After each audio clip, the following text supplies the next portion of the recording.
Hello and welcome back everyone. Today in this video we will understand legal restrictions on share allotment. So here are some restrictions which are put on the allotment of shares. We are beginning from the first point. Certain restrictions are imposed on allotment of shares under the Company Act 2013 and guidelines issued by SEBI. Some of them are as follows. This line is the intro line of this answer.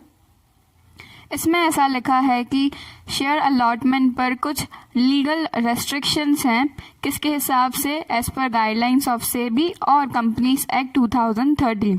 इन दोनों के हिसाब से share allotment पर कुछ legal restrictions हैं जब हम उसे इशू करते हैं. सो आइए देखते हैं कौन से लीगल रेस्ट्रिक्शंस हैं. फर्स्ट वन है, a company can not issue shares at a discount in a public issue. कोई भी कंपनी जब पब्लिक इशू कर रही है, मींस पब्लिक में शेयर्स को इशू कर रही है, तब वो शेयर्स डिस्काउंट पे इशू नहीं कर सकती है.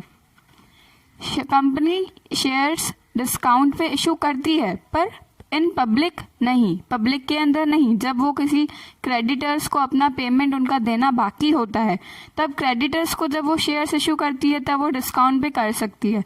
पर पब्लिक इशू में कभी भी कंपनी डिस्काउंट पे शेयर्स इशू नहीं करेगी. Then second point, second restriction is a minimum of 10% of shares issued will be reserved for retail investors in a public issue. जब कंपनी पब्लिक में शेयर्स को issue कर रही है तब उन सभी शेयर्स के 10% कंपनी को रिटेल इन्वेस्टर्स के लिए रिजर्व करके रखना है. Third point, all types of investors have to make applications through ASBA procedure. जब कंपनी शेयर्स इशू कर रही है, वे चाहे किसी भी इन्वेस्टर के लिए कर रही है, तब कंपनी को कंपल्सरीली ASBA प्रोसीजर से ही शेयर्स को इशू करना होगा. Fourth point, entire process of public issue. Public issue का पूरा प्रोसीजर 100% प्रोसीजर, जिसके अंदर ओपनिंग ऑफ सब्सक्रिप्शन मीन्स जब सब्सक्राइब करने के लिए कंपनी प्रोस्पेक्टस इशू करती है, स्टार्टिंग प्रोसेस, फिर जब कंपनी उस सब्सक्रिप्शन को एक्सेप्ट करके रिक्वेस्ट भेजती है, जब फिर अलॉटमेंट ऑफ शेयर्स, जब कंपनी उन शेयर्स को अलॉट करती है पब्लिक में, और जब लास्ट में ये शेयर्स किसी रिकॉग्नाइज स्टॉक एक्सचेंज में लिस्ट होते हैं. ये सारा प्रोसेस 10 डेज के अंदर फिनिश होना चाहिए. Thereafter, trading of shares allotted will commence on a recognized stock exchange. इन 10 दिन के अंदर सारा प्रोसेस फिनिश हो जाना चाहिए. उसके बाद ही किसी रिकॉग्नाइज स्टॉक एक्सचेंज पे इन शेयर्स की ट्रेडिंग स्टार्ट हो जानी चाहिए. Next point, demat account is compulsory for applying shares and the shares will be credited into demat account of the applicant only. कोई भी एप्लीकेंट उन शेयर्स के लिए रिक्वेस्ट कर रहा है तो कंपलसरी उस एप्लीकेंट के पास डीमेट अकाउंट होना चाहिए शेयर्स को परचेस करने के लिए, सेल करने के लिए. और जब उस एप्लीकेंट को शेयर्स दिए जाएंगे तब उसका डीमेट अकाउंट क्रेडिट होगा, उसके डीमेट अकाउंट में शेयर्स को क्रेडिट कर दिया जाएगा. Next point, at least 90% of the shares issued which are not underwritten must be subscribed. The company cannot issue shares if applications received are less than 90% of shares, that is minimum subscription issued. यहाँ पर not underwritten इसका मतलब ये है कि उन shares की किसी ने गारंटी नहीं ली है. हमने आगे पढ़ा था ना, अंडरराइटर्स होते हैं जो उन शेयर्स की गारंटी लेते हैं और फिर बदले में कंपनी उन्हें कमीशन प्रोवाइड करती है. तो यहाँ पर उन शेयर्स की बात की गई है जिसकी किसी ने कोई गारंटी नहीं ली हो. तो ऐसे बिना गारंटी वाले 90% शेयर्स, मिनिमम 90% शेयर सब्सक्राइब होने चाहिए. और नेक्स्ट पॉइंट में ऐसा लिखा है कि कंपनी ने जितने भी शेयर्स इशू किए हैं उसमें से 90% शेयर्स की एप्लीकेशन कंपनी को मिल जानी चाहिए, फिर ही आगे प्रोसेस करने का कंपनी को परमिशन मिलेगा. अगर 90% से कम शेयर्स एप्लीकेशन आती है कंपनी के पास तो कंपनी आगे प्रोसेस नहीं चला सकती. Then next point, company is required to issue shares through book building process if certain criteria laid down by SEBI are fulfilled by the company. Company को shares issue करने के लिए एक प्रोसेस फॉलो करना compulsory है, जिस process का नाम है बुक बिल्डिंग प्रोसेस। ये सेबी ने ही दिया हुआ है गाइडलाइन कि कंपनी को जब शेयर इशू करने हैं तब उन्हें बुक बिल्डिंग प्रोसेस से इशू करने होते हैं। अब बुक बिल्डिंग प्रोसेस क्या होता है? बुक बिल्डिंग प्रोसेस ऐसा प्रोसेस है जिसको प्राइस डिस्कवरी प्रोसेस भी कहा जाता है। इसका मतलब ये है जब कंपनी शेयर्स इशू करेगी तब वो अपना प्राइस फाइनल नहीं बताएगी, वो रेंज दे देगी कि 80 से 100 के बीच का प्राइस हमें रखना है फॉर एग्जांपल। तो वहाँ पर इन्वेस्टर्स को चॉइस दी जाएगी कि आप अपने हिसाब से बिड अमाउंट रखो, कोई 90 का रखेगा, कोई 95 का, कोई 80 का, ऐसे। तो फिर कंपनी एक रिकॉर्ड रखेगी अपने पास कि इन अमाउंट्स का बिड उसके पास आया है। तो इस प्रोसेस को प्राइस डिस्कवरी प्रोसेस भी कहा जाता है। इस प्रोसेस से कंपनी को अपने शेयर्स इशू करने होते हैं। Next point, if shares are issued at price decided in advance, the company must get the prospectus sanctioned by SEBI. And if shares are issued through book building process, the company must get the red herring prospectus sanctioned by SEBI. अब इसमें पहले मैं बता दूं red hiring prospectus क्या होता है। Red hiring prospectus means RHP। ये ऐसा प्रोस्पेक्टस है जिसमें कंपनी ने अपने प्राइस ऑफ शेयर मींस कितने का शेयर है वो और कितने शेयर इशू किए हैं ये मेंशन कंपनी नहीं करती है। और नॉर्मल प्रोस्पेक्टस में कंपनी सारी डिटेल शेयर्स की, अपनी कंपनी की सब कुछ डिस्क्लोज कर देती है।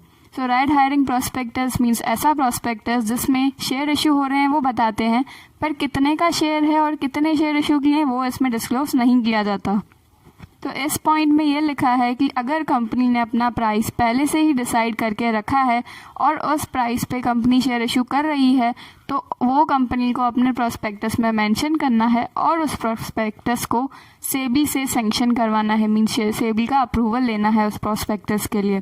पर साथ ही साथ अगर शेयर्स को बुक बिल्डिंग प्रोसेस से इशू किया गया है मींस इसमें बिड अमाउंट इन्वेस्टर्स अपनी रखते हैं, ऐसे शेयर्स अगर इशू किए गए हैं बुक बिल्डिंग प्रोसेस से तब कंपनी को रेड हायरिंग प्रोस्पेक्टस सेबी से सैंक्शन करवाना पड़ता है। Next point, a minimum of 5% of the face value of a share और the amount decided by SEBI must be called up as share application money. Face value means कितने का share है वो, तो कंपनी को फेस वैल्यू का minimum 5% as a share application money मंगवाना होता है। मीन्स फर्स्ट इंस्टॉलमेंट कंपनी को मिनिमम 5% की तो मंगवानी ही होती है। Next point, the company must enter into an agreement with a recognised stock exchange for the listing of shares. Company को अपने शेयर्स लिस्ट करवाने के लिए किसी रिकॉग्नाइज्ड स्टॉक एक्सचेंज से ही डील करनी होती है, उसके साथ ही एग्रीमेंट में आना होता है। The company must enter into an agreement with respective depository company to credit the shares allotted. अब जब बीच में ब्रोकर सकते हैं, मीन्स डिपॉजिटरी मीन्स वो है जहाँ पे सब ब्रोकर्स होते हैं, जो ब्रोकर्स कंपनी के शेयर्स के लिए और इन्वेस्टर्स के बीच में होते हैं। तो कंपनी को अपने शेयर्स की सेल करवाने के लिए, शेयर अलॉट करने के लिए बीच में डिपॉजिटरी से भी एग्रीमेंट करनी होती है। Next point, minimum subscription and its effect must be recorded in the prospectus. Prospectus में इतना बताना चाहिए कि हमें कितना मिनिमम सब्सक्रिप्शन चाहिए और उसके क्या क्या इफेक्ट्स होंगे वो भी कंपनी को अपने प्रोस्पेक्टस में लिखने चाहिए। The company must have a minimum net worth as prescribe by SEBI for making a public issue. Company के पास मिनिमम नेट वर्थ होना चाहिए। Minimum net worth means assets minus liabilities. इसका मतलब है कि कंपनी की कितनी वैल्यू है, तो जितनी सेबी ने पहले से ही प्रिस्क्राइब की हुई है उतनी मिनिमम नेट वर्थ कंपनी का होना चाहिए। मींस कंपनी की उतनी वैल्यू तो होनी ही चाहिए, फिर ही वो आगे जाके पब्लिक इशू कर सकती है। अगर उससे कम है तो वो पब्लिक इशू नहीं कर सकती है। पब्लिक इशू मींस पब्लिक के अंदर शेयर्स को इशू करना। Next point, if promoters have also purchased shares in the public issue, they cannot sell such shares for a certain time period as prescribed by SEBI.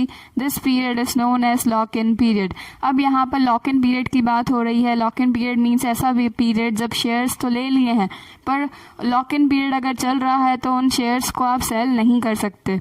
तो यहाँ पर लिखा गया है कि अगर प्रमोटर्स हैं कंपनी के, उन्होंने शेयर्स को परचेस कर लिया है, तो कंपनी के वो शेयर्स प्रमोटर्स इतनी जल्दी सेल नहीं कर सकते। एक सर्टेन टाइम लिमिट तक उन्हें अपने शेयर्स को होल्ड करके रखना है, और जो टाइम के लिए वो होल्ड करके रख रहे हैं वो उनका लॉक इन पीरियड होता है।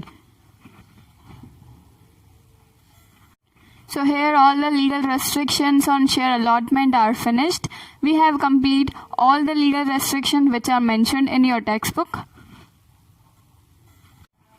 If you understood this topic well, then please don't forget to like this video and also to comment, and please subscribe my channel. Thank you so much for your support. Have a nice day.